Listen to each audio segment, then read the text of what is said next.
ইরানের প্রয়াত সর্বোচ্চ নেতা আয়াতুল্লাহ আলী খামেনির রাষ্ট্রীয় শেষকৃত্য ও জানাজায় অংশ নিতে তেহরান পৌঁছেছে বাংলাদেশ জামাতে ইসলামীর উচ্চ পর্যায়ের একটি প্রতিনিধি দল।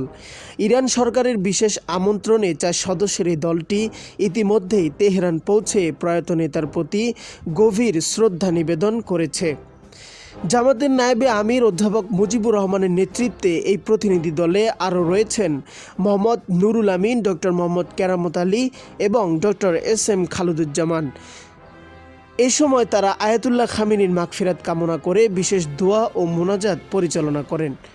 শ্রদ্ধা নিবেদন শেষে প্রতিনিধি দলের প্রধান অধ্যাপক মুজিবুর রহমান অফিসিয়াল শোক বইয়ে স্বাক্ষর করেছেন। শোকবার্তায় তিনি উল্লেখ করেন, আয়াতুল্লাহ খামেনির অবর্তমান মুসলিম বিশ্বের জন্য এক অপূরণীয় ক্ষতি। একই সাথে তিনি ইরানের সরকার ও শোকাহত জনগণের প্রতি গভীর সমবেদনা ও দ্বিপাক্ষিক সংহতি প্রকাশ করেন।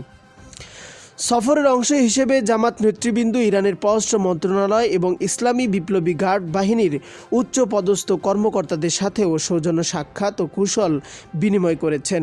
উল্লেখ্য, চলতি বছরের ফেব্রুয়ারিতে আয়াতুল্লাহ খামেনির মৃত্যুর পর যুদ্ধ পরিস্থিতির কারণে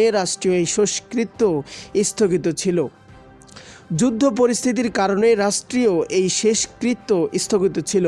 পরিস্থিতি কিছুটা স্বাভাবিক হওয়ায় 4 থেকে 9 জুলাই পর্যন্ত তেহরান ও মাশহাদে এই বিশেষ অনুষ্ঠানের আয়োজন করা হয়েছে। আগামী 9 জুলাই জামাতের এই প্রতিনিধি দলটির দেশে ফেরার কথা রয়েছে।